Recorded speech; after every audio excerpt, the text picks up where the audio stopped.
मेरे साथ हर हफ्ते आप किसी न किसी ऐसे कलाकार से मिलते हैं जिनसे आपको मिलकर प्रेरणा मिलती हो, उनसे कुछ सीखते हैं। आज हमारे साथ एक ऐसी कलाकार हैं जो हैं दिल्ली की नंबर 1 आरजे। लोग उनकी आवाज़ के दीवाने हैं। दोस्तों, मैं हूं जावेद चौधरी और आप सभी का स्वागत करता हूं हमारे शो में। आज सुबह सुबह जब मैं ऑफिस पहुंची हूँ ना, मेरी जिंदगी में जो खुशी थी वो 3 टाइम्स हो गई, क्योंकि आश्रम पे आज बिल्कुल भी ट्रैफिक नहीं। रेडियो सिटी 91.1 पर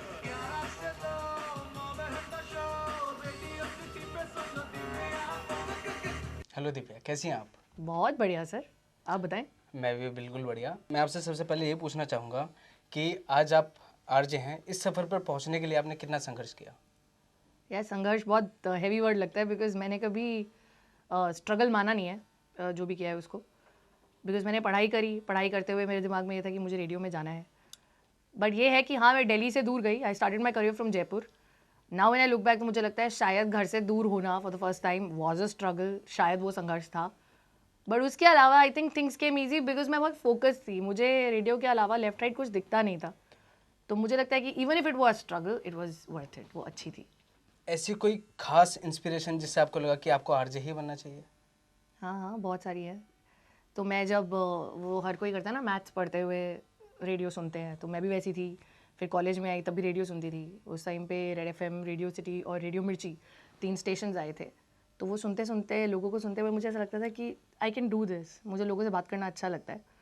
सिमरन थी तब रेडियो में, सिटी में थी, और उससे पहले अलग स्टेशंस में थी। इनफैक्ट वो तब से रेडियो में थी जब ये प्राइवेट स्टेशंस आए नहीं थे और वो दूसरे रेडियो में होती थी। तो मैं उनको सुन के हमेशा ये सोचती थी कि you know this is it, ये बनना है, ऐसा ही करना है। इनफैक्ट मैं आपको बताऊं, जब मैं खुद कॉलेज में थी, मैं मास कॉम पढ़ रही थी और मैंने यही एक्टिविटी आज से 6-7 साल पहले खुद की थी। तो मैं वहाँ बैठी थी और सिमरन यहाँ बैठी थी। So Simran has been my hero, and of course along with that बहुत सारे लोग हैं जिन्हें सुनते हुए बड़ी हुई। जॉनथन ब्रेडी करके एक बंदा शो करता था, मुझे बहुत अच्छा लगता था। कुछ टाइम में वो गायब हो गया, तो मुझे पता चला कि वो नितिन के नाम से अब प्राइवेट रेडियो में आ गए। उनको सुन के भी बहुत सीखा है। सो दे बीन माई हीरोज। ऐसा बहुत बार हुआ होगा कि आपके सामने बहुत बड़ी बड़ी बॉलीवुड हस्ती आई होंगी, तो उनके सामने आपको बहुत नर्वस फील हुआ होगा। तो इस चीज़ पे आपने कैसे कंट्रोल किया? कहते हैं ना कि आप एज के साथ और काम के साथ चीज़ें सीख जाते हो। मुझे नर्वसनेस कभी नहीं होती थी, कभी भी नहीं होती थी, क्योंकि मैं हमेशा से स्टेज पे रही हूँ। मुझे स्टेज फ्राइट नहीं, मुझे माइक से नर्वसनेस, ये चीज़ें कभी हुई नहीं।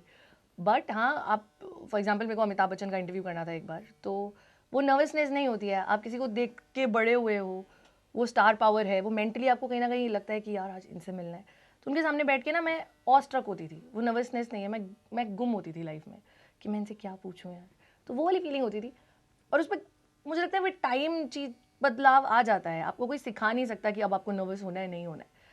एंड लाइक आई सेड, मैंने आपको थोड़ी देर पहले भी बोला था कि ये ऐसी फील्ड होती है जब आप स्टेज पे हैं, माइक पे हैं, कैमरा पे है, कि शर्म और लोग मेरे बारे में क्या कहेंगे, ये 2 चीज़ों को भूल जाना चाहिए। बिकॉज जहाँ पे भी आप नर्वस हो गए ना, वहाँ पे चीज़ ख़राब हो जाएगी। सो क्यों नर्वस होना है। आप ये बताइए कि आरजे बनने के लिए इंसान के अंदर क्या खासियत होनी चाहिए? ओके, खासियत, एक तो इंसान नेचुरल होना चाहिए। ठीक है। आप जैसे ही किसी और के स्टाइल में बोलना शुरू कर दोगे या कोई और बनने की कोशिश करोगे, आप आरजे के आप कुछ भी नहीं बन सकते। लाइक अगर हर कोई सचिन की तरह बैटिंग करेगा तो फिर कितने आएंगे। But the moment you start playing your own ways, तो आप आरजे बन सकते हो। मैं जिस तरह से आपसे बात कर रही हूँ, मैं शो पे भी ऐसी बात करती हूँ। मैं अपने फ्रेंड से, मैं घर पे भी ऐसी बात करती हूँ। इनफैक्ट मेरी एक दोस्त ने मुझे फ़ोन किया, उसने कहा यार मैं तेरे से बात कर रही हूँ, मुझे लग रहा है रेडियो चल रहा है। तो अब मैं ऐसी हूँ, दिस इज़ मी। तो आप पहली चीज़ नेचुरल रहेंगे। दूसरी चीज़, आप खुद पे मजाक उड़ाना सीख जाए तो आप दुनिया का मजाक उड़ा पाएंगे। अपने ऊपर ह्यूमर लेना सबसे ज़्यादा डिफिकल्ट है। And thirdly, if you know what's happening around you, आपको पता है, मूवीज़ भी देखो, पॉलिटिक्स में क्या चल रहा है वो भी देखो, स्पोर्ट्स में क्या हो रहा है, आप जस्ट बी इंटेलिजेंट यार। Even if you not intelligent, basically आप आरजे बन सकते हो फिर। और आवाज़ अच्छी होनी ज़रूरी नहीं है, आपका सही होना ज़रूरी है। ओके। आपके पास बहुत से कॉल्स आते हैं जो फेक भी होते हैं, रियल भी होते हैं, ऐसा मैंने सुना है। तो क्या आप मुझे बताइए कि उसमें से कितने रियल और कितने फेक होते हैं? कॉलेज जो हमें फ़ोन करते हैं वो सब जेन्युइन होते हैं, और आप मानोगे नहीं, वो एक्चुअली एक रिलेशनशिप बन जाता है। क्योंकि जब हमें रेडियो पढ़ाया जाता है, आपको भी जब पढ़ाया होगा, या हम जब रेडियो करते हैं, यही कहते हैं कि आरजे को दोस्त होना ज़रूरी है। तो मुझे एक लेडी का कॉल आता है, इंद्रजीत जी, जो कभी किसी चीज़ का जवाब नहीं दे पाती, पर वो रोज़ फ़ोन करती हैं, क्योंकि वो कहती हैं तेरे से बात हो जाती है तो लगता है अभी दिन ठीक है। हाल ही में रेडियो डे गया है, उस दिन मुझे बहुत सारे लोगों ने फ़ोन करके बताया और पहली बार ही फ़ोन किए थे कि केमिस्ट की शॉप है, दुकान में 2 घंटा 3 घंटे, कहते हैं हम आपका शो सुनते हैं। साथ में गाया उन्होंने गाना, कहते नहीं पार्टिसिपेट कर पाते क्योंकि बिजी होते हैं, पर आपको सुनते हैं। तो ये कॉलेज सारे सच्चे हैं, ये कुछ ना कुछ तो हम ऐसा करते हैं जिससे ये हमसे जुड़ जाते हैं। प्रैंक्स जो है वो ऐसी चीज़ें, पर्सनली मेरे शो पे प्रैंक्स नहीं होते, बट स्टेशंस में जहाँ भी प्रैंक्स होते हैं मोर और लेस जेन्युइन होते हैं। कभी कभी आप भी जैसे आज कुछ स्क्रिप्ट लाए हो, कुछ नॉन स्क्रिप्ट लाए हो, हम भी वही करते हैं। ओके, एक आरजे के तौर पे आपको हमेशा खुश और मस्ती में रहना है, ये एक रिक्वायरमेंट होती है आरजे की। तो पूरे दिन आप इस चीज़ में आप खुद को कैसे मैनेज कर पाते हैं?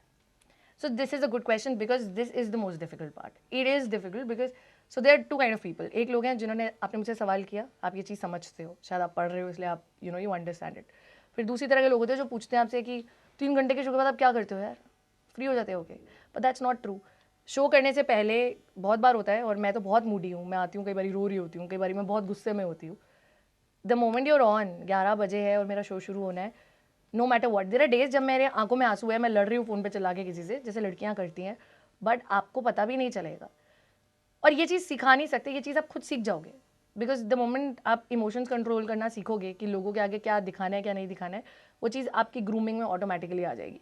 और ये बहुत डिफिकल्ट है। हर वक्त खुश रहना ज़रूरी नहीं है, बट हर वक्त खुश दिखाना खुद को ज़रूरी है। ज़रूरी। बड़े बड़े स्टार्स कैमरे के सामने आते हैं तो बहुत ही तैयारी के साथ आते हैं। किसी का मेकअप होता है तो कुछ अपने डिओड्रेंट वगैरह लगा के आते हैं। एज अ आरजे जब आप शो करने के लिए आते हैं तो इन सब चीज़ों की आपको भी ज़रूरत पड़ती है?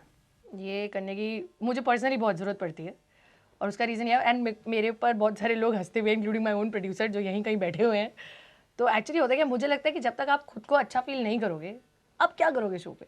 तो मैं जब आती हूँ तो मैं पूरी कोशिश यही रखती हूँ कि हालांकि मैं नहीं दिखूंगी, फिर भी मैं अच्छी बन के आऊँ ऑफिस, क्योंकि आपका कॉन्फिडेंस बढ़ता है। और मैं हमेशा बोलती हूँ, जिस दिन आपका मूड थोड़ा सा भी लो हो ना, तैयार होने में एक्स्ट्रा एफर्ट डालिए, आपको अच्छा लगेगा।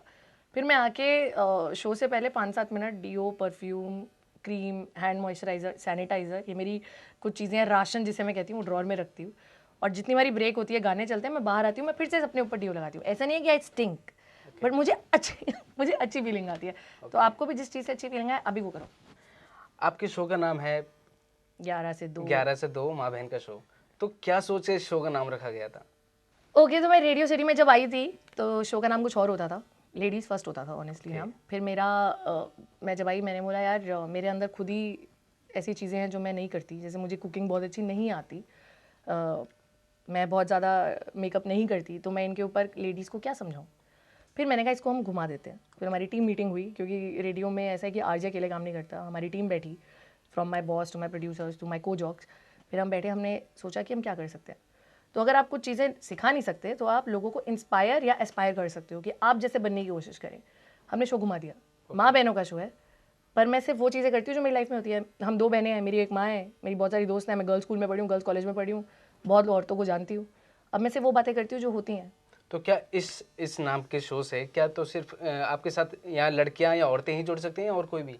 माँ किसकी होती है? लड़कों की भी होती है। लड़कों की भी होती बहनें है। किसकी होती है? लड़कों की भी होती है। होती है। सब जोड़ सकते हैं। आपको पता है ग्रैश ओवर कॉस्मोपॉलिटन जो वैसे लेडी ड्रिवन मैगजीन है, उनकी ज़्यादा रीडरशिप आदमियों की है। और वैसे भी जहाँ आप आदमियों को ये बोलते हो ना कि यहाँ तुम अलाउड नहीं हो, वो वहाँ ज़रूर आते हैं। सो द मोमेंट भी से माँ बहनों का show, people just tune in, man want to tune in. Okay, thank you Divya, thank आप यू हमारे सो साथ मच। बने। Thank you. तो दोस्तों ये थी हमारे साथ आरजे दिव्या। इनसे आपने ज़रूर कुछ सीखा होगा। इन्होंने एक बहुत अच्छी बात बोली कि अगर आपको कुछ बनना है तो अपने अंदर की शर्म और डर निकालना पड़ेगा। अगले हफ्ते फिर ऐसे कलाकार से मिलेंगे, तब तक के लिए अलविदा।